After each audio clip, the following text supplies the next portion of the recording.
নমস্কার, কেমন আছেন সবাই? চলে এসেছি ভেরিয়াস ডিস্ক ব্লগ নিয়ে আরেকটি উপস্থাপনা। শুনুন কেমন লাগলো। লাইক, শেয়ার, সাবস্ক্রাইব অবশ্যই করবেন এবং কমেন্টটিও করবেন শোনার পরে। বিশ্বকবি রবীন্দ্রনাথ ঠাকুরের একটি কবিতা পড়ে শোনাই। কবিতাটির নাম ইছামতি। যখন যেমন মনে করি তাই হতে পাই যদি, আমি তবে এক্ষুনি হই ইছামতি নদী।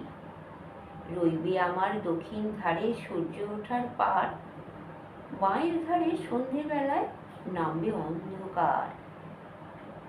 আমি কইব মনের কথা দুই পারেরই সাথে, আধেক কথা দিনের বেলায় আধেক কথা রাতে।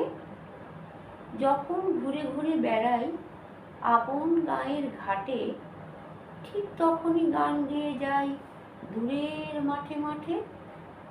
গাঁয়ের মানুষ চিনি যারা নাইতে আসে জলে, গরু মহিষ নিয়ে যারা সাঁতরে ওপার চলে। দূরের মানুষ যারা তাদের নতুনতর বেশ, নাম জানি নে গ্রাম জানি নে, অদ্ভুতের এক শেষ। জলের ওপর ঝলমল টুকরো আলোর রাশি, ঢেউে ঢেউে পড়ি নাচর, হাততালি আর হাসি। নিচের তলায় তলিয়ে যেতায় গেছে ঘাটের ধাপ, সেইখানেতে কারা সবাই রয়েছে চুপচাপ। কোণে কোণে আপন মনে করছে তারা কি কে, আমারই ভয় করবে কেমন তাকাতে সেই দিকে। গাঁয়ের লোকে চিনবে আমার কেবল একটুখানি, বাকি কোথায় হারিয়ে যাবে আমি সে কি জানি। এক ধারেতে মাঠে ঘাটে সবুজ বরণ শুধু, আর এক ধারে বালুর চরে রৌদ্র পড়ে ধু ধু।